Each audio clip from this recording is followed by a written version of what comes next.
In this video, we're going to break down 3 cars in a really simple way. First, let's take a look at their handling with a circle test. The 94 Miata scores an average of 103 km per hour, followed by the Nissan with a 99 km per hour average, and trailing behind is the 70s Datsun with a 91 km per hour average. In the acceleration test, also known as the Tee-o-ti-waa-khan Drag Strip, the roles are reversed, with the Datsun finishing in 21.884 seconds, the 240SX in second with 26.117 seconds, and the Mazda coming last in 26.533 seconds.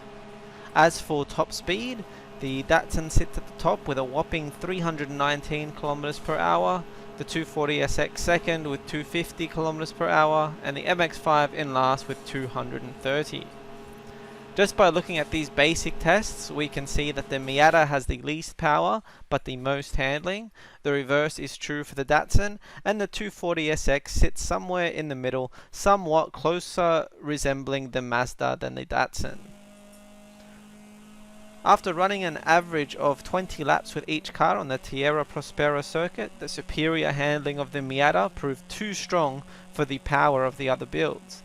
The Miata has slight oversteer, but is very easy to control. I managed consistent laps under 1 minute and 25 seconds with it. The 240SX feels stiffer, which led to less consistency, but my best lap was only half a second behind the Miata. The Datsun is very difficult to control with extreme oversteer and tire spin.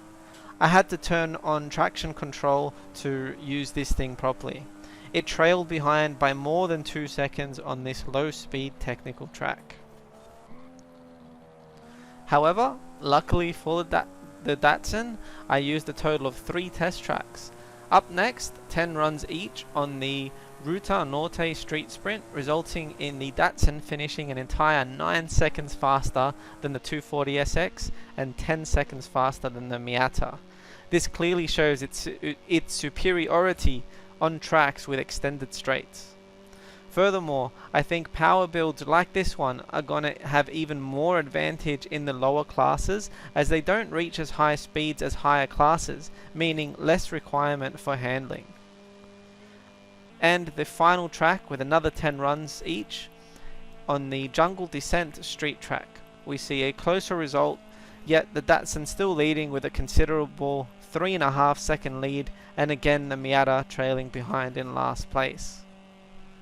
Overall, the race results support the initial hat tests, handling, acceleration, top speed tests, suggesting the Miata for technical low speed tracks, the Datsun to dominate the straights, and the 240SX having a more well-rounded balance of the 3.